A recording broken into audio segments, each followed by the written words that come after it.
महारानी या सामने खड़ी हो जा। महारानी महाराज कुछ नहीं कहा था। आपने इससे जो है इसको 9 लाख हार देने का वादा किया था, तो इसको 9 लाख हार क्यों नहीं दिया?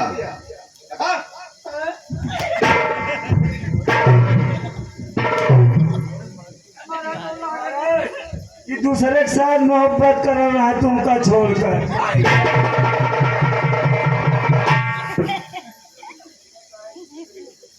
देखिए दोस्तों, महाराज नगर सेठ को चौराहे पर गड़वा देने की सजा देते हैं। उसके पश्चात देखिए बहुत ही मार्मिक सीन, भरथरी अपना सब राजपाट छोड़ करके और कहा जाते हैं क्या होता है। द्वारपाल इस नगर सेठ को ले जा करके और इसके कपड़े उतार कर किसी चौराहे पर इसको उल्टा गाड़ दो। तुरंत महाराज कपड़ा उतार तुलाते कुर्मा करवायो। पिंगला आज मुझे मालूम हुआ उन विद्वानों की बात बिल्कुल सच लग रही है। कौन-सी बात? इस दुनिया में कोई किसी का नहीं होता नहीं स्वामी। और वो जो मीन दरबार में गिरी थी, विद्वानों ने बताया था कि जो मीन को पहले खाएगा वो राजा बनेगा और जो बाद में खाएगा वो बैरागी होगा। इसलिए मुझे अब लग रहा है कि अब मैं बैराग की तरफ कदम बढ़ाऊं नहीं और ये महाराज। सारा राजपाट छोड़ करके अब मैं जा रहा हूँ। नहीं महाराज, अगर ये राजपाट आप छोड़ दोगे तो मैं यहाँ अकेले क्या करूंगी? और सुनो, और उस मीन को तो मैं पहले नहीं खा सका, लेकिन इस अमर फल को नहीं। अभी और तत्काल और अकेले ही खा करके इस राजपाट को पूरा छोड़ करके मैं जंगल चला जाऊंगा। मिला मिला है मुझको तेरी दोस्ती के पीछे।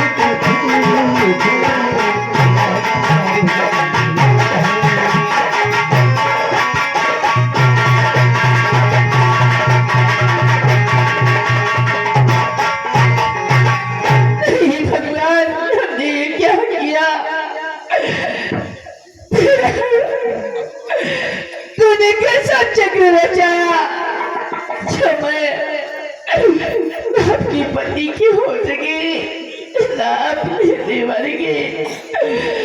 भगवान भगवान पुत्रिया 7 जन्म पछताए जो पति से दगा करेगी।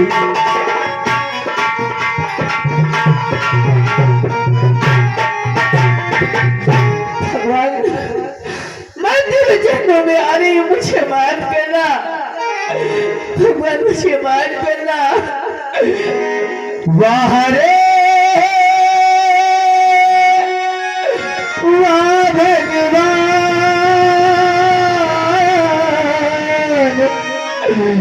वाह रे वाह भगवान, वाह रे वाह भगवान, वाह रे वाह भगवान।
बैठ जाइए। आधे घंटे कहानी बच्ची मुश्किल से उसको पूरा बैठे सब लोग। मात राधा हरे वाह भगवान वाह हरे वाह भगवान।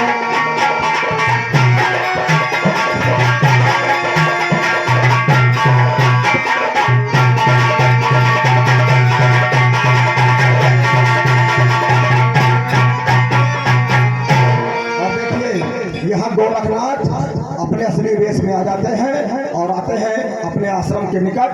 गोरखनाथ फिर अपने गुरुदेव से मुलाकात करते हैं। गोरखनाथ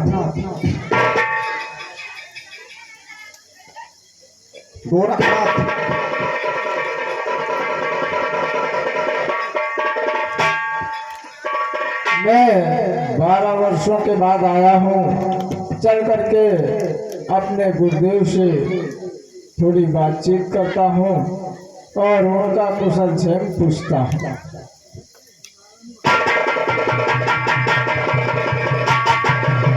बाबा को चंद्रनाथ अपने आश्रम में बैठे हुए हैं अपने चेला शंखनाथ के साथ। और देखिए क्या होता है इनका जीवन।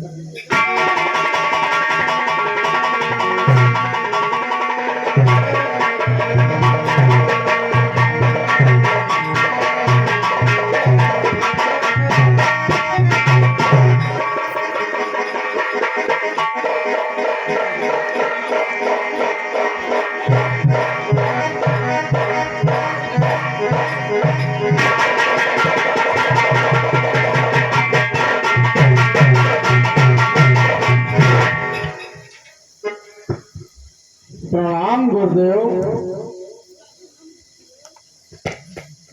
गुरुदेव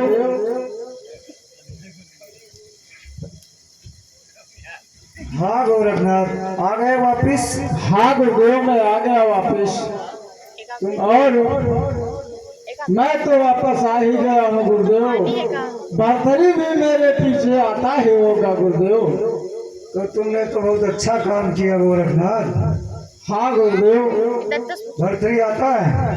जी गुरुदेव। आने दो उसका इंतजार। देखिए तभी महाराजा भरथरी रोते और बिलखते हुए आते हैं, त्राहिमाम करते। फिर देखिए क्या होता है।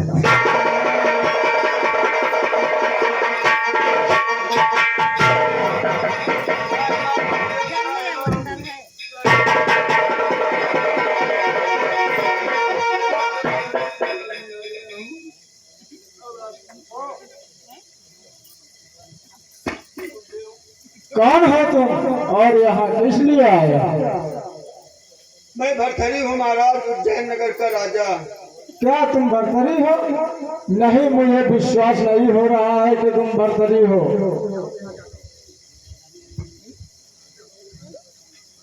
जब तुम राजा हो तो यहाँ इस साधु संत के पास तुम्हारा क्या काम है और जाकर के तुम अपना राज करो। नहीं गुरुदेव, मैंने सब अपना राजपाट त्याग दिया है और सब कुछ छोड़ छाड़ करके मैं आपकी शरण में आ गया हूँ। ठीक है, तुम अगर मेरी शरण में आ गए हो तो मैं अपनी दिव्य दृष्टि से देखता हूँ। दिव्य दृष्टि की ज्योति से और जान लिया सब खास और साधु से बोला जोग को या मेरा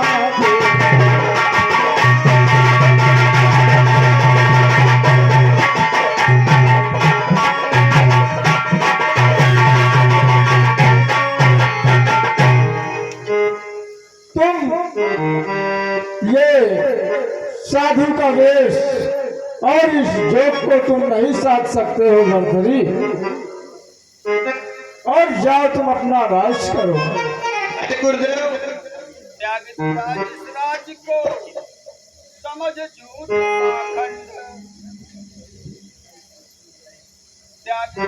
इस राज को समझ झूठ पाखंड, अब फिर से मुनिवर नहीं सहूँ राज।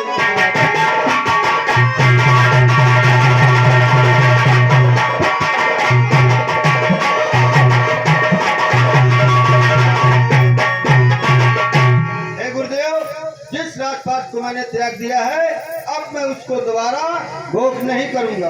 आप लेवे परीक्षा हमारी कठिन। आप लेवे परीक्षा हमारी कठिन, हर परीक्षा को न मोड़ू। मैंने त्यागन किया इसको झूठा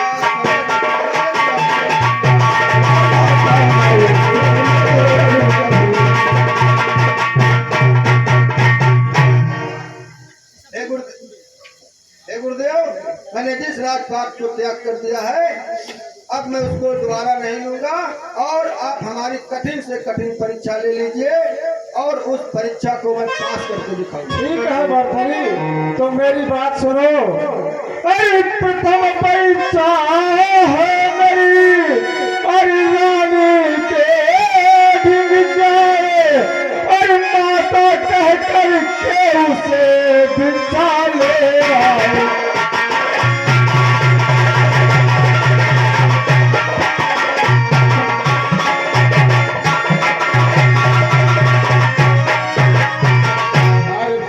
परीक्षा है मेरी, अरे रानी के ढिग जाए, अरे माता कह करके उसे भिक्षा लाओगा।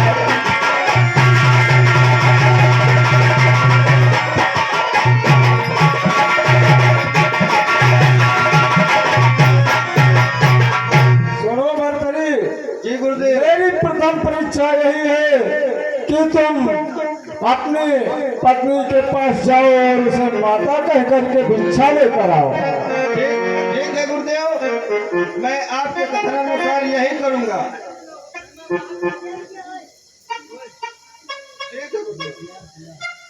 ठीक है भरतरी। देखिए गोरखनाथ जी कहते हैं कि जाकर के अपनी पत्नी को माता कह के भिक्षा लेकर के आओ और भरतरी को ले जाते हैं अपने आश्रम में और वहाँ इनको सारंगी प्रदान करते हैं और अस्पताल वो भरतरी से बातचीत होती है। महाराजा भरतरी की, महाराजा भरतरी और गोरखनाथ की बातचीत होती है। महाराजा भरतरी और गोरखनाथ की बातचीत होती है। गोरखनाथ पूरी बात, पूरी लीला अपनी बताते हैं उनसे। तो सुनो भरतरी, जी गुरुदेव। मुझे पहचाना? नहीं गुरुदेव, मैं आपको नहीं पहचान पाया। तो मैं बताता हूँ तुम्हें। तुम्हारे राज्य में, तुम्हारे दरबार में जब एक मीन गिरी थी, याद है ना तुम्हें? हाँ गुरुदेव याद है। वो मैंने ही गिरवाई थी। और याद करो, कोई साधु तुम्हारे दरबार में भिक्षा लेने के लिए आया था। हाँ गुरुदेव आया था। वो मैं ही था। और जब तुमने भिक्षा नहीं दी थी तब उसके बाद एक नौकर आया था तुम्हारे द्वार पर और तुमने उसे नौकरी पे रख करके उससे घोड़ों की नींद साफ करवाई। वो भी मैं ही था भरतरी। अच्छा गुरुदेव, अगर आप ये थे तो आप उसके लिए मुझे क्षमा करें गुरुदेव, मैं आपसे बारंबार माफी मांगता हूँ। ठीक है भरतरी, मेरी बात सुनो। तुम जब संत वेश में जाकर के अपने द्वार पर अलग जगाओगे तो तुम्हें वहां एक झोली दिखाई पड़ेगी। अच्छा गुरुदेव। तो सुनो, जो कंधे पर